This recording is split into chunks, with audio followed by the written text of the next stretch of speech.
രക്ഷാപ്രവർത്തനം എന്ന വാക്കിന് അപ്രസക്തമാണ്. മണ്ണാഴങ്ങളിൽ സൂചിപ്പാറയ്ക്ക് താഴെ ചാലിയാർ പുഴയോരത്ത് ഏതവസ്ഥയിൽ എത്ര ശരീരങ്ങളാണ് എന്ന് പോലും തിട്ടമില്ലാത്ത അവസ്ഥ മറക്കാവുന്നതാണ്. ആ വീടിരുന്ന സ്ഥലത്ത് കരയാൻ പോലും കരുത്തില്ലാതെ തലയ്ക്ക് കയറ്റിയിരുന്ന ഒരു പാവം പ്രവാസി കണ്ടതാണ് നമ്മൾ. വാപ്പ, ഉമ്മ, ഭാര്യ, 3 മക്കൾ, സഹോദരങ്ങൾ, അവരുടെ കുടുംബങ്ങൾ, സ്വന്തമായതൊക്കെയും ഒരു പാതിരാത്രി മാഞ്ഞുപോയി ഒറ്റയ്ക്കായവനാണ്. അച്ഛനും അമ്മയും ചേച്ചിയും നഷ്ടപ്പെട്ട കാര്യം ഇനിയും അറിഞ്ഞിട്ടില്ലാത്തൊരു കുഞ്ഞുമോൾ മുഖത്തൊക്കെ മുറിവോടെ ഇരിക്കുന്നുണ്ട്. 3ാം ക്ലാസ് വരെ അവധിക. അസംഖ്യ മനാഥം. മേപ്പാടി പള്ളിക്കാട്ടിൽ എണ്ണിൽ തട്ടപ്പെടുത്താനാവാത്ത പോലെ കവറുകൾ, ഇനിയും തീരാത്ത ഉദകക്രിയകൾ, ആ പുത്തുമലയിലെ ആരെന്നറിയാത്ത അനാഥ കുഴിമാടങ്ങൾ, കളിപ്പാവകൾക്കൊപ്പം ആ ചെളിക്കുണ്ടിൽ കൂട്ടുപുറഞ്ഞു കിടന്നത് വാൽമണം മാറാത്ത ഓകനത്തം മാറാത്ത എത്രയെത്ര കുരുന്നു കുഞ്ഞുങ്ങളുടെ അനക്കമറ്റ ശരീരങ്ങളാണ്. പ്രിയപ്പെട്ടവർ നഷ്ടപ്പെട്ട വേദനയ്ക്ക് പരിഹാരമില്ലെങ്കിലും അനാഥമാക്കപ്പെട്ട ആ നാട് മറ്റൊരു കാര്യത്തിൽ കഷ്ടപ്പെടാതിരിക്കാൻ രാഷ്ട്രീയ ഭേദമില്ലാതെ അവസരങ്ങളില്ലാതെ ഇനിയുള്ള കാലത്തോളം ചേർത്ത് പിടിക്കാൻ നമ്മൾ കടപ്പെട്ടവരാണ്.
പ്രിയപ്പെട്ട അധ്യാപകൻ പറഞ്ഞതുപോലെ ഒരിക്കൽ അവിടെ സഞ്ചരിച്ചവനെ ഒരിക്കലും മറക്കില്ല.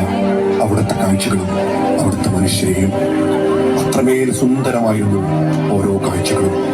സഞ്ചരിച്ച വഴികൾ, പാലങ്ങൾ, ഞങ്ങളെയും കൊണ്ടുപോയ വാഹനങ്ങൾ, ഞങ്ങൾക്ക് ഭക്ഷണം ഉണ്ടാക്കി തന്ന പ്രജീഷിനെ പോലെയുള്ള മനുഷ്യർ, അവരൊന്നുമില്ല എന്ന് വിശ്വസിക്കാൻ തൽക്കാലം പറ്റുന്നില്ല.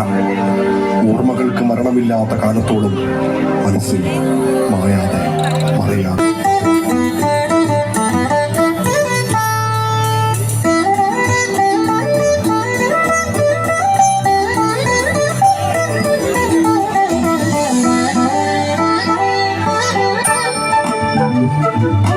ഒത്തിരി മോഹം എന്നും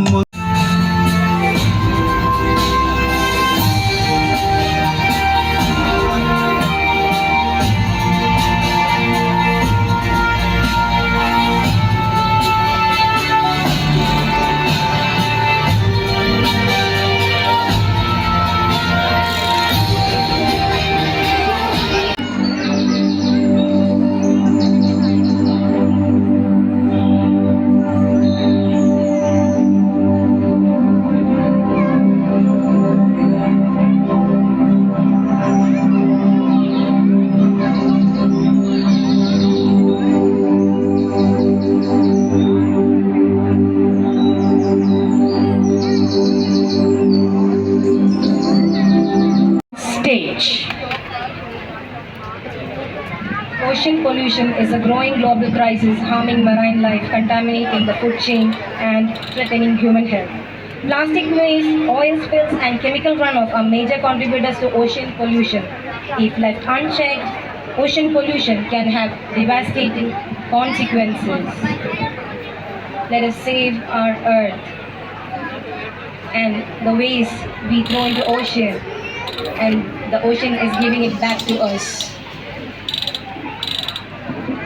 Thank you.